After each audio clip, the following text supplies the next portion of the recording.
لقد كان في قصصهم عبرة ما كان حديثا يفترى الحمد لله رب العالمين والصلاة والسلام عليك يا سيد الأنبياء على المرسلين والحمد لله رب العالمین۔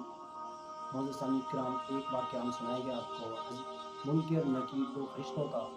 جب انسان کوئی مر جاتا ہے، ان کی وفات ہو جاتی ہے، تو ان سے کیسے سوال کرتے ہیں، اور کافر سے کیسے سوال کرتے ہیں، اور مسلمان سے کیسے سوال کرتے ہیں۔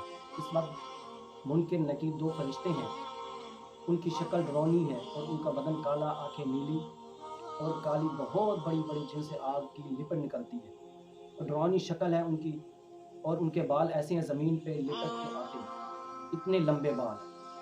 معزز سامعین کرام، وہ آتے ہیں اور زمین کو جھنجھوڑتے ہیں، وہ چیخیں مارتے ہوئے وہاں مردے کے پاس آتے ہیں، بہت سختی سے 3 سوال کرتے ہیں۔ پہلا سوال جو کرتے ہیں ان سے پوچھتے ہیں، من رب کا، بتا تیرا رب کون ہے؟ من رب کا، تیرا رب کون ہے؟ اگر مردہ مسلمان ہوا تو کہہ دے گا ربی اللہ، میرا رب تو اللہ ہے۔ اگر کافر ہوا تو وہ جواب نہیں دے سکے گا۔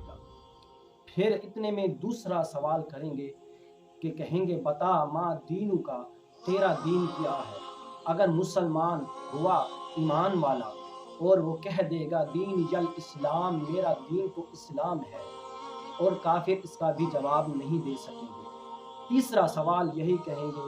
علماء کرام نے مختلف قسم کی یہاں اپنے کتابوں میں یہ لکھا ہے اور فرمایا ہے کہ حضور علیہ السلام کی شکل مبارک بھی ظاہر کروائیں گے فرشتے، اور کہیں گے بتاؤ ان کے بارے میں عقیدہ کیا تھا، اور کہیں گے ما کنت تقول فی ھذا الرجل، کہیں گے ما کنت تقول فی ھذا الرجل، بتا ان کے بارے میں دنیا پہ کیا کہتا تھا، بتا ان کے بارے میں کیا تیرا عقیدہ تھا، تو ان کے بارے میں کیا کہتا تھا۔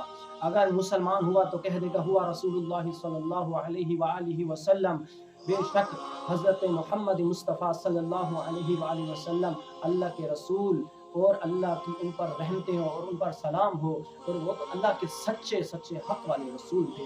اتنے میں آسمان سے آواز آئے گی اور کہیں گے کہ پکارنے والا کہے گا ان کے لیے جنت کا دروازہ کھول دو، ان کے لیے جنت کا لباس، ان کے لیے جنت کے میوے دے دو، اور ان کی چمکیلی قبر کر دو۔ اور فرشتے کہیں گے سو جا سو جا، جیسے دولہا سوتا ہے، جیسے دولہا سوتا ہے ویسے سو جا۔ پھر یہ اتنے میں جو سوئیں گے، پھر ان کی قبر بھی چمکیلی ہو جائے گی اور قبر بھی چوڑی ہو جائے گی۔ تو معزز سامعین اکرام، جب سوال کافر سے ہوگا تو وہ کہے گا، ان سے جب یہ سوال کہیں گے اور کہے گا ہاں ہاں لا ادری، افسوس مجھے تو کچھ پتہ ہی نہیں تھا، ہاں ہاں لا ادری، افسوس مجھے تو کچھ پتہ ہی نہیں تھا۔ اتنے میں پکارنے والا ایک کہے گا نہیں نہیں، یہ جھوٹا ہے، یہ جھوٹ بولتا ہے، ان کے پاس حق پہنچ چکا تھا لیکن اس نے ان کو حق کو نہیں مانا تھا۔ پیغمبر محمد مصطفیٰ صلی اللہ علیہ وآلہ وسلم کا دین پہنچ چکا تھا، اس نے جھٹلایا، اس نے منہ پھیرا، تو آج ان کے عذاب کا مزہ چکھو۔ اتنے میں ایک آواز آئے گی غیب سے کہ ان کے لیے جہنم کا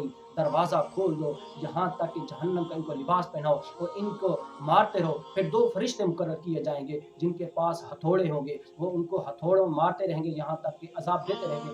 عذاب تو قبر سے ہی چالو ہو جاتا ہے، انسان کا عذاب تو قبر سے بھی چالو ہو جاتا ہے، جب وہ ان کو مارتے رہیں گے اور ان کو لپٹا ہوا اتنا گرم شدید پانی اور ان کو جہنم کی بہت تیز گرمی دی جائے گی۔ تو معزز سامعین کرام، آپ نے دیکھا کہ یہ کتنا دردناک خوفناک عذاب ہوگا، تو ہمیں جاننا چاہیے اور ہمیں اس پر عمل کرنا چاہیے، اللہ اس کے رسول کی فرمانداری پہ کرنا چاہیے۔ وَأَطِیعُوا اللَّهَ وَأَطِیعُوا الرَّسُولَ، اطاعت کرو اللہ کی اور اس کے رسول کی صلی اللہ علیہ وآلہ وسلم کی، جن کے بارے میں اللہ تعالیٰ نے خود سورہ عمران میں فرمایا قُلْ إِن كُنتُمْ تُحِبُّونَ اللَّهَ فَاتَّبِعُونِي يُحْبِبْكُمُ اللَّهُ وَيَغْفِرْ لَكُمْ ذُنُوبَكُمْ وَاللَّهُ غَفُورٌ رَحِيمٌ۔